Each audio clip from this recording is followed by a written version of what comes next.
मयंक ज्योतिष वर्ल्ड के YouTube channel में मैं डॉक्टर आर के पाठक मयंक एक बार पुनः आप सभी का हार्दिक स्वागत एवं अभिनंदन करता हूं। आप सबको आज बहुत महत्वपूर्ण जानकारी देने जा रहा हूं कि जैमिनी ज्योतिष के अनुसार किस प्रकार से कारकांश कुंडली और स्वांश कुंडली का निर्माण करें। आप ये जानना चाहेंगे कि कारकांश कुंडली क्या होती है और कारकांश कुंडली बनाई क्यों जाती है, या स्वांश कुंडली क्या होती है, क्यों बनाई जाती है, और इसका फल प्रतिपादन में यानी ज्योतिष के कुंडली के फलादेश में इसकी क्या उपयोगिता होती है। तो आपको बताऊं, जो सप्तवर्गीय कुंडली बनती है या षड्वर्गीय कुंडली बनती है, उन कुंडलियों में जितने भी आपके कुंडली चक्र बनाए जाते हैं, चाहे वह जन्म चक्र, राशि चक्र, नवमांश चक्र, सप्तमांश चक्र, त्रिशांश चक्र, द्वादशांश चक्र, ये सारे जो चक्र होते हैं, अधिकतर जन्म पत्रिकाओं में कारकांश कुंडली का कोई कॉलम ही नहीं होता है। लेकिन कारकांश कुंडली के माध्यम से जैमिनी ज्योतिष का एक बहुत अच्छा सूत्र है, इसके माध्यम से यदि कारकांश कुंडली का आप निर्माण करते हैं तो उसके आधार पर व्यक्ति के जीवन में किन क्षेत्रों में सफलता प्राप्त होगी।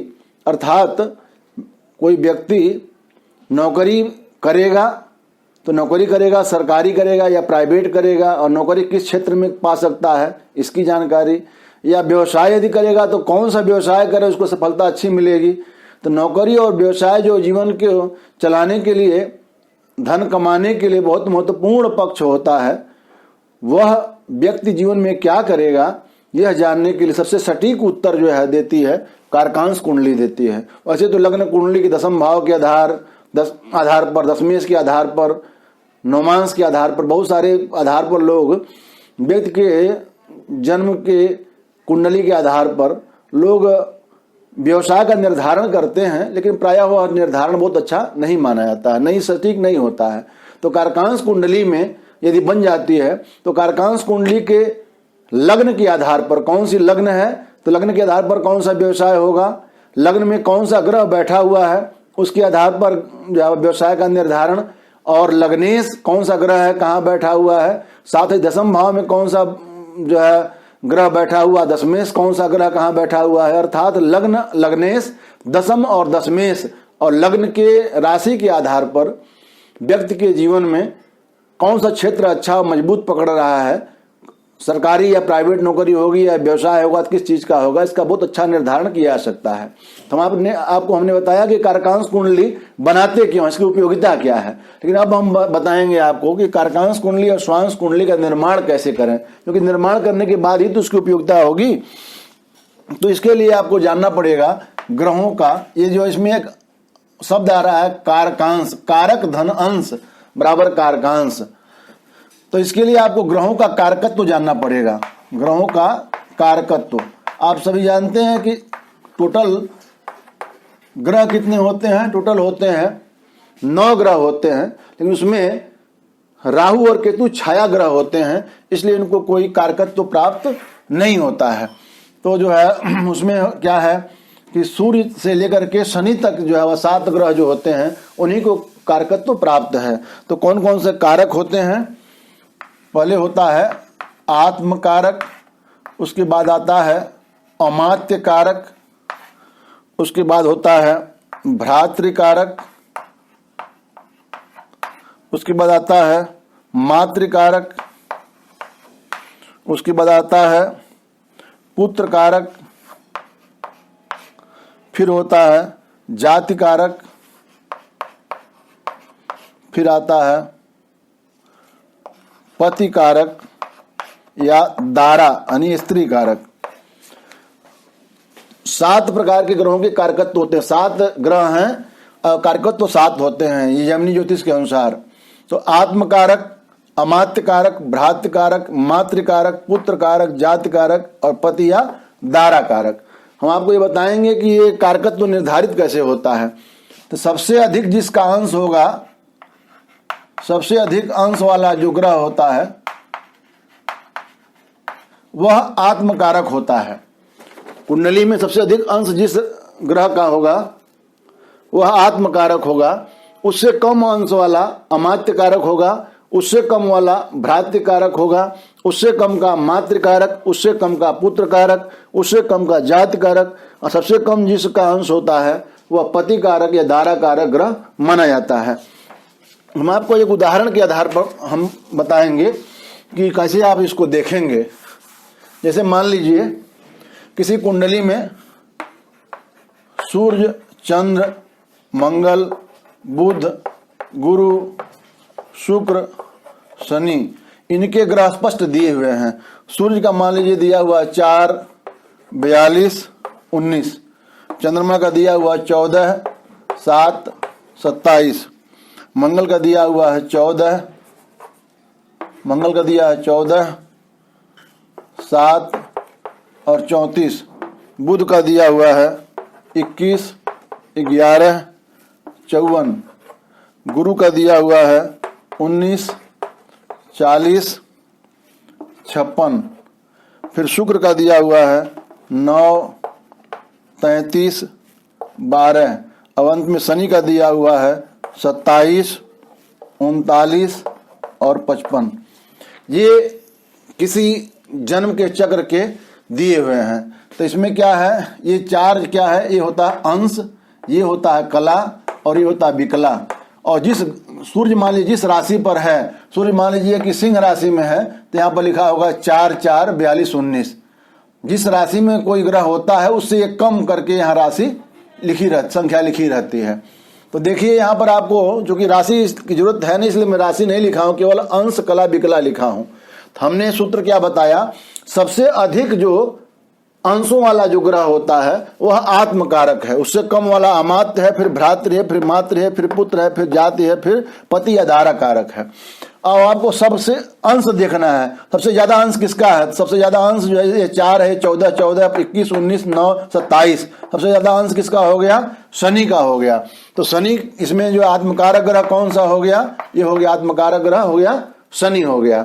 अब आपको देखना है तो 27 से कम कौन सा है। 27 से कम क्या है, 19 है। तो 19 वाला माने गुरु जो हो गया वह क्या हो जाएगा, आपका अमात्य कारक हो जाएगा। अब 19 नहीं, ये गुरु नहीं हुआ, गुरु का तो 19 है, ये बुध हो गया। बुध जो हो गया क्या हो गया, अमात्य कारक हो गया। बुध का 21 डिग्री है, तो यहां पर आप लिखेंगे बुध। अमात्य कारक में क्या लिखेंगे, बुध लिख देंगे, क्योंकि 27 से कम क्या है, 21 है। तो बुध जो हो गया वह अमात्य कारक हो गया। अब इसको बाद आपको लिखना है भ्रातृ कारक ग्रह कौन सा है। तो आप 21 से कम क्या है, 19 है। 19 कौन है, गुरु है। तो गुरु हो जाएगा आपका भ्रातृ कारक हो जाएगा। फिर आपको देखना है मातृ कारक ग्रह कौन सा है। तो देखिए अब 19 से कम किसका है, 14 चंद्रमा का भी है, 14 मंगल का भी है। यदि दो ग्रहों का समान अंश हो तो क्या करेंगे, कला को देखेंगे। कला जिसकी कम होगी वह उसके बाद उसी का नंबर आएगा। तो कला देखेंगे तो दोनों में कला, इसका भी 7 है, इसका भी 7 है, तो दोनों की कलाएं भी समान हैं। तो फिर क्या करेंगे, हम विकला देखेंगे। तो इसका मंगल की विकला 34 है और चंद्रमा की विकला 27 है, अर्थात मंगल की ज्यादा हो रही है। तो चूंकि मंगल की विकला ज्यादा है इसलिए 19 के बाद नंबर किसका आ जाएगा, ये मंगल का आ जाएगा। तो मातृकारक ग्रह कौन सा हो जाएगा, ये मंगल हो जाएगा। ऐसे थोड़ा सा कम विकला, थोड़ी सी कम 7 विकला केवल कम चंद्रमा की है, तो पुत्र कारक कौन सा हो जाएगा, ये हो जाएगा चंद्रमा हो जाएगा। और उसके बाद उससे कम देखना, तो उससे कम कौन है, शुक्र है। तो शुक्र क्या हो जाएगा, जाति कारक हो जाएगा। और सबसे कम किसका है, सूर्य का 4 अंश है, तो सूर्य क्या हो गया इस कुंडली में, पति कारक या दारा कारक। अर्थात यदि स्त्री की कुंडली है तो पति कारक होगा, पुरुष की कुंडली है तो दारा कारक यानी स्त्री कारक होगा। ये होता है नियम। ग्रहों का कारकत्व निर्धारित कैसे करते हैं कि पहले हम देखेंगे, ग्रहों के स्पष्ट लिख लेंगे। जिस ग्रह सबसे ज्यादा अंश होगा वह आत्मकारक होगा, उससे कम वाला अमात्य, उसके कम वाला भ्रातृ, फिर इसी तरह से नीचे जो है वह पति कारक तक आता है। तो ये होता है ग्रहों का कारकत्व। अब हमको आपको बताना क्या है कि आत्मकारक ग्रह आपको बताना है कि कारकांश कुंडली कैसे बनेगी। ये बताने के लिए हमने ये चीज बताई है। तो कारकांश कुंडली बनाने का एक सूत्र है।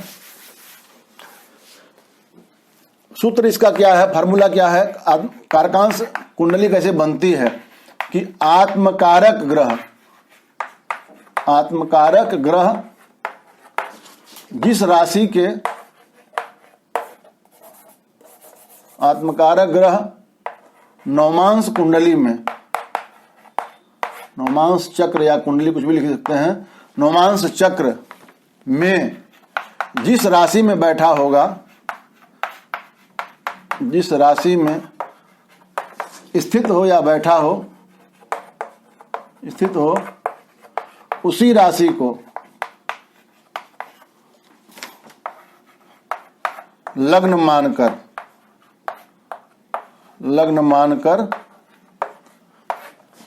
लग्न कुंडली चक्र बनाएं।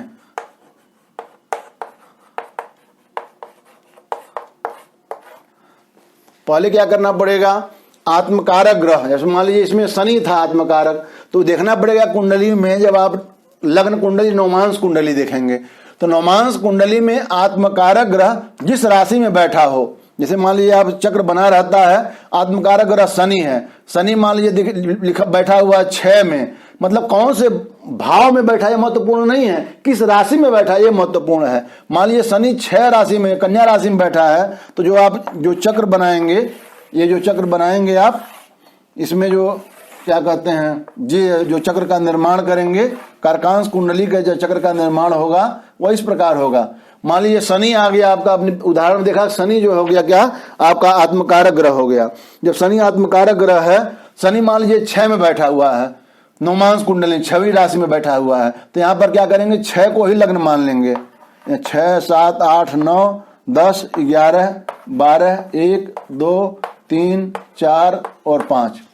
तो क्या करना है, 6 में शनि को नहीं लिखना है, लिखना कहाँ है, ये आत्मकारक ग्रह शनि है, जिस राशि के नवमांश कुंडली में जिस राशि में था उसी राशि को यहाँ लग्न मान लिए, कुंडली बना दी है। ये कौन सी बन गई कुंडली, इसको बोलते हैं कारकांश कुंडली। ये कारकांश चक्र बन गया, लेकिन अब इसमें ग्रहों को रखना है। ग्रहों को कैसे रखेंगे कि लग्न कुंडली में जो ग्रह जिस राशि में बैठा हुआ है उस ग्रह को कारकांश कुंडली में उसी राशि में बैठा देने से कारकांश कुंडली बन जाती है।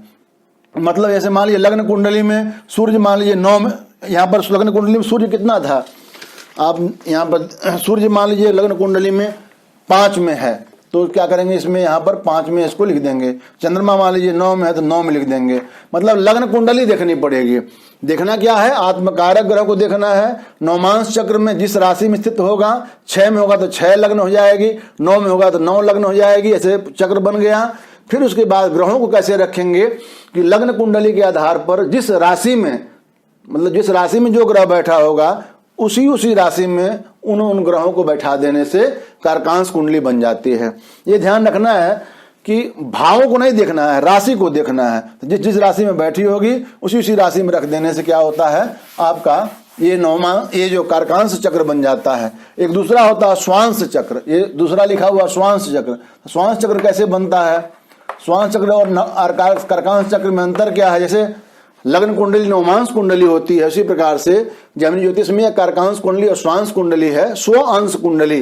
स्वांश कुंडली और कारकांश में अंतर क्या है, चक्र तो सेम बनेगा। आत्मकारक ग्रह नवमांश कुंडली की जिस राशि में होगा उसी राशि को लग्न मान करके बाकी ग्रहों को जब रख देंगे, लग्न कुंडली के आधार पर जब ग्रहों को रखेंगे तो कारकांश कुंडली बनेगी। लेकिन नवमांश कुंडली में जो ग्रह जिस राशि में बैठा हुआ है उस राशि में जब ग्रहों को बैठाएंगे तो बन जाएगी स्वांश कुंडली।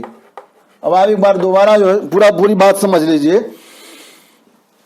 कि कारकांश कुंडली से देखा क्या जाएगा, व्यक्ति का व्यवसाय नौकरी आदि देखा जाएगा।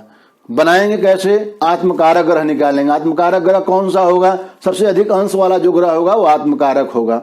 अब आत्मकारक ग्रह जो आपको मिल गया वो देखेंगे नवमांश कुंडली में व्यक्ति के, वो आत्मकारक ग्रह किस राशि में बैठा हुआ, जो राशि में बैठा है उसी राशि को यहाँ लग्न मान करके पूरा चक्र निर्माण कर देंगे। चक्र निर्माण करने के बाद ये देखेंगे कि लग्न कुंडली में जो ग्रह जिस राशि में बैठा हुआ है उसी राशि में उस ग्रह को 9 ग्रहों को बैठा देने से जो कुंडली बनेगी वह कारकांश कुंडली होगी। लेकिन कारकांश चक्र निर्माण करने के बाद यदि हम नवमांश के आधार पर ग्रहों को रखेंगे, नवमांश कुंडली में जो ग्रह जहाँ राशि में है उस आधार पर रखेंगे तो फिर हो जाएगा वह स्वांश कुंडली। तो कारकांश कुंडली बनाने के बाद कारकांश कुंडली के जैसे लग्न कौन सी है, कन्या लग्न के आधार पर हम देखेंगे कौन व्यक्ति का व्यवसाय कैसा होगा। उसके बाद लग्नेश बुध कहाँ बैठा उसको देखेंगे। दसमेश लग्ने दसवें दोनों एक ही हो रहा है तो एक ही ग्रह हो जाएगा, बुध के आधार पर देखेंगे। कहीं कहीं क्या होगा, लग्ने दसवें दोनों ग्रह अलग अलग होंगे, उनको देखेंगे। लग्न में कौन सा ग्रह है, दसम भाव में कौन सा ग्रह है उसको देखेंगे, कौन से ग्रहों की दृष्टि पड़ रही है। अर्थात लग्न भाव, दसम भाव, लग्ने दसमेश और लग्न कौन सी है उसके आधार पर कारकांश कुंडली का विवेचन करते हैं और हम बता सकते हैं, सटीक बता सकते हैं कि कोई कौन से व्यक्ति का जीवन व्यवसाय कैसा होगा। और कारकांश कुंडली के आधार पर हम इसका विश्लेषण कैसे करते हैं, फलादेश कैसे करते हैं, ये जानने के लिए आप हमारे इसी YouTube चैनल मयंक ज्योतिष वर्ल्ड के YouTube चैनल में ही आप जाएंगे, वहां आपको एक जो मिलेगा आजीविका का सटीक निर्धारण कैसे करें, मैंने आजीविका का निर्धारण कैसे करें, एक वीडियो है। वहां जब आप जाएंगे उसमें पूरा बताया गया है कि कारकांश कौन से लग्न के आधार पर कैसे आजीविका देखना है, लग्ने दसमेश के आधार पर ग्रहों के आधार पर कैसे देखना है, पूरा जानकारी आपको वहां पहले दी जा चुकी है। लोगों ने मांग किया था कि कारकांश कुंडली स्वांश कुंडली कैसे बनाते हैं इसके बारे में बताया जाए, तो इसके बारे में यहाँ पर बताया गया है। तो आशा ही नहीं पूर्ण विश्वास है आपको यह जानकारी बहुत अच्छी लगी होगी। जो ज्योतिष सीख रहे हैं, जो कुंडली बना रहे हैं या जो लोग कुंडली बनवाए हुए हैं उनके लिए भी यह लाभकर यह महत्वपूर्ण जानकारी सिद्ध होगी। तो आप वीडियो को लाइक करें, अधिक से अधिक लोगों में शेयर करें ताकि ऐसे महत्वपूर्ण जानकारियां आपको जो है वह प्राप्त होती रहें। इसके लिए यदि अभी तक आपने हमारे चैनल को सब्सक्राइब नहीं किया, सब्सक्राइब भी कर लें, साथ साथ बेल आइकन को भी प्रेस कर लें ताकि महत्वपूर्ण जानकारियां कहीं छूटे ना। महत्वपूर्ण जानकारी आपको यहीं मिलेंगी, इससे सटीक जानकारी से आसान जानकारी आपको कहीं नहीं मिलेगी। वीडियो देखने के लिए आपका बहुत बहुत धन्यवाद।